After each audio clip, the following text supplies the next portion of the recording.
Hello, everybody. How's it going? I'm Craig, and this is the Spirit of Vinyl. How you guys doing this week? It's finally Friday. Back drinking the low carb beers. Um, it is what it is. Cheers to you all. Hope you guys had a great week. All right. Well, um, this week I'm going to go ahead and I'm going to jump on a tag that's been going around, an 80s vinyl tag. I've seen a few people do this, really cool tag. This is for Cracklin Vinyl. He's celebrating 10 years in the vinyl community, and he did this tag. Sorry, name escapes me. Channel I hadn't heard of until this tag happened, and I did go over and check some stuff out, and I can't remember his name. Seems like a cool enough guy, so I thought I'd jump on it. It's been interesting to see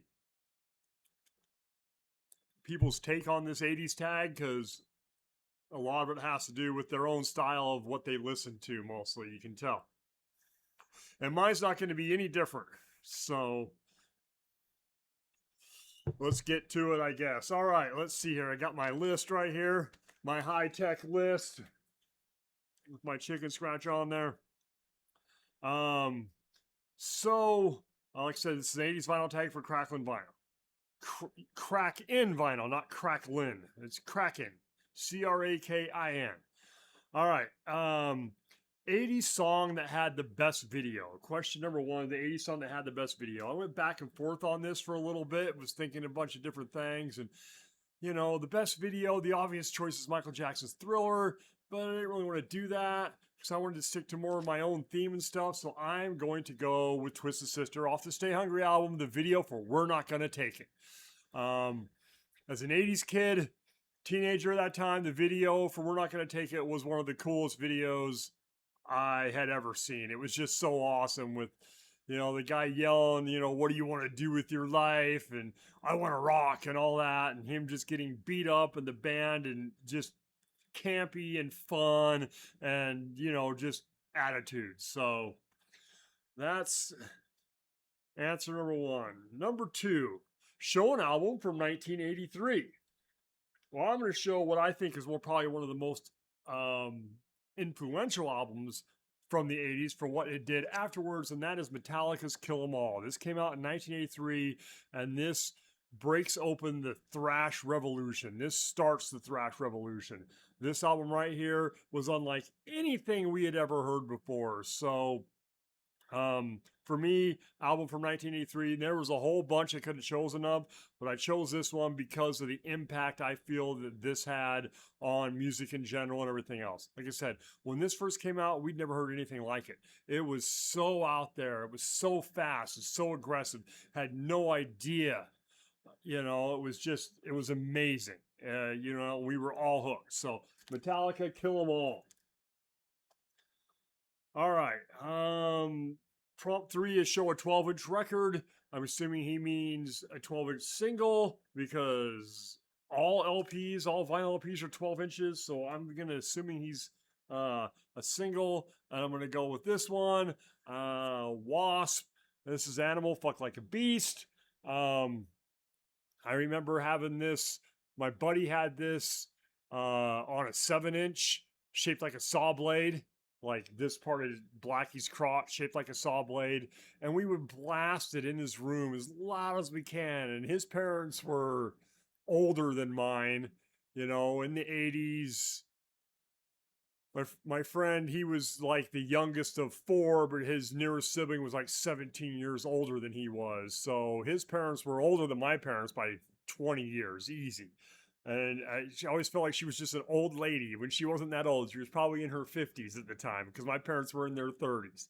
And just playing this song over and over as loud as we could, and her just shaking her head. And I don't know what to do with those boys. So there we go. Wasp, Animal, Fuck Like a Beast. And it's on the B side of this. Show No Mercy is on the B side of this. All right, now doesn't want to go back in there. You hate it when that happens. All right. Next up, show one hit wonder from the 80s. I am going to pick This is Faster Pussycat. This is their self-titled album, and this has the song "Bathroom Door" on it, or "Bathroom Wall." Sorry, which was a hit, and then they kind of disappeared after that. I mean, they did have a minor with their next album. I think they had House of Pain, but yeah, Bathroom Wall was definitely a hit. It was kind of all over the place, and these guys were the early sound of that. You could tell by the look, that LA metal sound, but they just kind of got overlooked when everything happened. So Faster Pussycat with Bathroom Wall.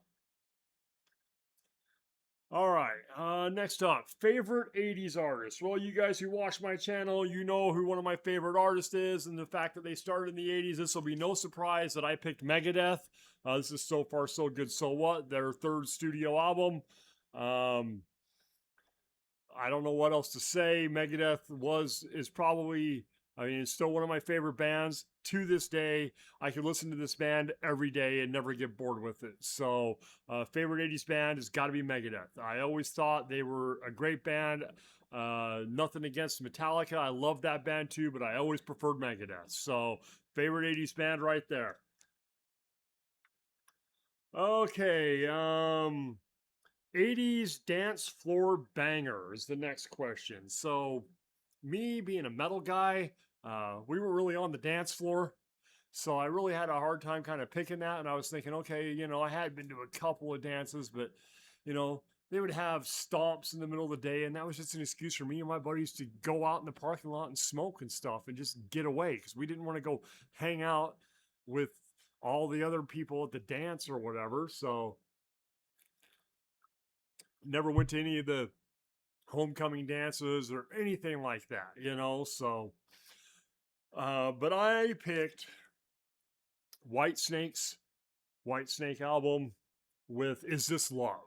Um, Nice slow song, great song to dance to if you're with the woman.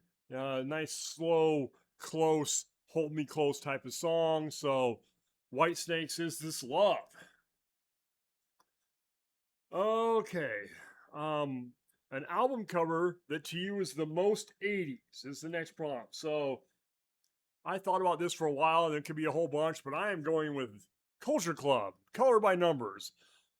Boy George, the other members of the band, the way these guys are dressed, he's got the little scarf thing going around his, with the shirt with the guns out, and this guy's got a t-shirt with a freaking tank top over the top of it, and you know t-shirt and the plaid over the top, and Boy George is being 80s all the way around. So I mean, if that does not scream 1980s, I don't know what does. Okay, next up, show a, oh wait a second, I lost my stuff here, album cover though. Oh, next up, prompt 8, show album by favorite artist at Live Aid. Live Aid, I remember when Live Aid happened and there wasn't much for me and my friends at Live Aid. Of course, we were watching it because it was on all the time, but one of the greatest things that happened at Live Aid is Black Sabbath got back with Ozzy Osbourne as the lead singer. They did 3 or 4 songs, and basically it was an original Sabbath being reunited. So, and out of all the bands at Live Aid, I looked at them. Who's my favorite band at Live Aid? It's got to be Sabbath. It was either going to be Sabbath or Priest, because that was pretty much it for Live Aid for us metal guys. So I'm going with Black Sabbath, my favorite band at Live Aid, and this is Volume 4. All right, prompt 9, bands with big hair. Sorry, my records just slid on me here. Hang on. Fix that before I make a fucking mess. All right, band with big hair. All right, some of the biggest hair. Band that was also kind of a one-hit wonder. This is Madam X. Look how big this guy's hair is. Look how big their hair is. So there you go, band with big hair. Madam X, Re-Reserve the Right.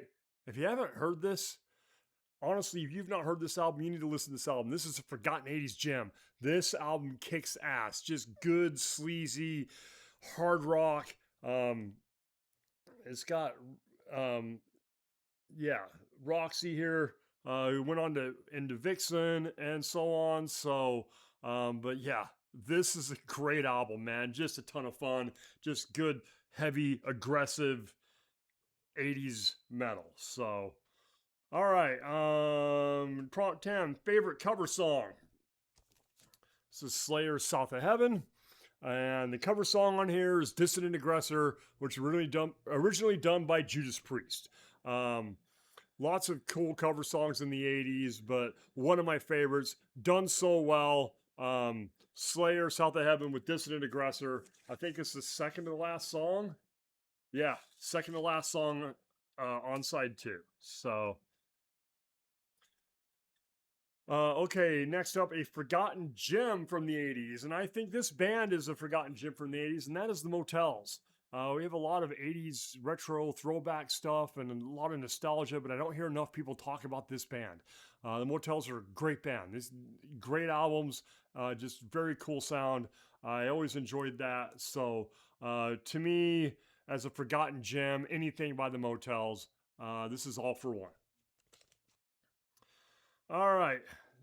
Prompt 12 was which 2 artists do you wish would have collaborated? So this one was hard too. I thought about it for a while and I came up with King Diamond and Lizzie Borden.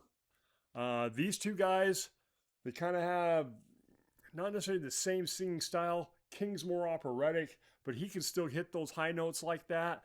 And just the songwriting style and kind of the speed and everything else, a little more aggressive. And I think if these 2 could have got together, they would have King is one of the kings of concept albums. And I think if they would have got together, with the visuals of both of these bands and everything else, it would have been awesome. So maybe had one of the greatest, who knows? So yeah, I thought that would be interesting to see King Diamond and Lizzie Borden if they would have done something together, especially back in the 80s. All right. Question 13, Time Machine act. If there was an act you could go back and see live or a concert you could go back and see live, what would it be? I didn't pull anything out for this. I would love to go back and see the Ozzy Osbourne Bark at the Moon tour with Motley Crue as the opening act. It came to my town. It came to Salt Lake City in like 84. I was 15 years old at the time. Didn't have a car, didn't have a driver's license. And I could not go to the Ozzy Motley Crue show because my parents would not let me. Because my mom, quote, of course, my mom's gotten a lot cooler as she's gotten older, but at that point in time, you're not going to go see those Satanists. So I couldn't go see Ozzy because Ozzy was a Satanist. So, because my parents were falling into that whole thing at the time, the satanic panic that was going on. So I could not go see Ozzy and Motley Crue. So if I could go back in time, that's a show I would want to go back and see because I missed it. I saw Ozzy the next tour instead. So, okay, synth pop record. Prompt 14, a synth pop record. The Human League, Fascination. The Human League, I could have picked any one of their albums. Great synth pop band. I love Fascination's a great song on here. Mirror Man. But yeah, with Keep Feeling Fascination. This is kind of like a little mini LP. It's only got 6 songs on it. But yeah, good stuff. Nice synth pop record right there. Human League. All right. Prompt 15, song from a movie. So I just pulled out the soundtrack song from a movie, Heavy Metal. And I'm going to pick the song Heavy Metal from the movie Heavy Metal. So there you go. That song from a movie. Or Trash is on here and, all kinds of other stuff. But there we go. Song for a movie. Heavy Metal. Okay. Next up is a hairbrush song, it says, which I taking to mean singing into a hairbrush in the mirror or whatever. I didn't really do that because I'm a dude. But I did play air guitar and, use the hockey stick or the broom or whatever and act like you're a rock star. And I distinctly remember in my room doing that, singing along and doing moves and everything else to this album right here. So, and I'm going to pick the song Lick It Up. I would be in my room at, 14 years old, playing the broom or the baseball bat or whatever it was, and just trying to act like I was Paul Stanley or some shit like that. So, Lick It Up, that is my hairbrush song. All right, an urban record. Luckily for my son, we have urban records. I didn't listen to urban music. I didn't listen to any of that back in the day, but my son has recently bought some hip hop and some rap albums. And so I have Public Enemy, Yo, Bum Rush the Show, which came out in the 80s. So there's my urban record right there. Technically my son's, but yeah, pretty good stuff. I mean, I enjoy it now, but I was not paying attention to rap. We weren't paying attention to Public Enemy or NWA or any of that stuff back when it was first coming out because I was listening to metal. So, yeah, Public Enemy, Yo, Bum Rush the Show. Prompt 18, who would you like to make a comeback? The one band I would love to make a comeback is this one right here. This is Dancing Undercover. I would love to see this band get together. Well, the 4 to the 5, Robin is no longer with us, sadly. Warren and Steven are touring right now. But if they could get the other two guys and, I don't know, maybe get Carlos Cavazo back or something because he played in Rat for a while. I would love to see Rat get back together as Rat and go out and do it, So that was the band I would love to see make a comeback. Rat was a great band, and they were just as popular as Motley Crue and everything else back in the day. They just couldn't get along, I guess. So everything kind of fell apart. So an album you would jam on a Walkman. So that's the next question, number 19. An album I would jam on a Walkman. I didn't really have a Walkman a whole lot. I had a boombox, but I did have a Walkman for a little while earlier. But as I got older into into the 8th and 9th grade, and that before I was driving, didn't really use Walkman because we were walking around with our buddies all the time. So, but I did have a Walkman at one time, and I remember distinctly jamming this album over and over all the time. I had this, this is early stuff. You're talking about being 11 or 12 years old, or I'm not sure exactly on the year on this off the top of my head, and I'm not going to worry about finding out right now. But yeah, I know this is something that I definitely jammed on the Walkman. Loverboys Get Lucky. All right, and the final question is your 80s crush. I'm pulling two of them out for this because they both deserve it. First one, of course, as an 80s guy, Lita Ford. Look at her. I'm 15, 16 years old. This is Lita Ford. Look how gorgeous she is. I mean, who else could be an 80s crush? So that was one. And of course, we had crushes on Tawny Katane because she was on the Whitesnake videos and things like that, and Madonna. But here's my next one. It's from the Go-Go's, and it is not gonna, it might be who you think it is, but might not. But I am picking Jane Wyland right there. That's the one. Jane was the Go-Go that I was in love with at the time. She's so cute, and to me, she just kind of had a punkier attitude than the rest of the girls, I guess you'd say. So, yeah, I'm picking Jane. There's Jane again right there. Yeah, I always thought she was cute, and she would talk some of his interviews, and you just like, yeah, that girl's badass. So the Go-Go's, I'm picking Jane Wyland from the Go-Go's. That's my 80s crush, her and Lita Ford. So that's it. That's everything, guys. That's the 80s vinyl tag for Kraken Vinyl.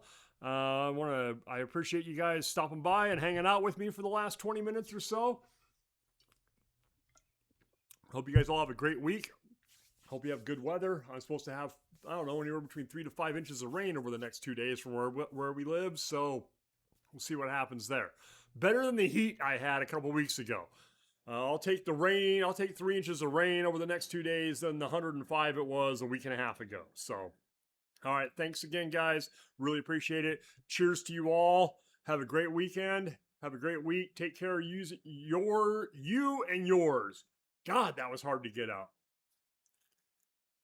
All right. Thanks, guys. We'll talk to you later.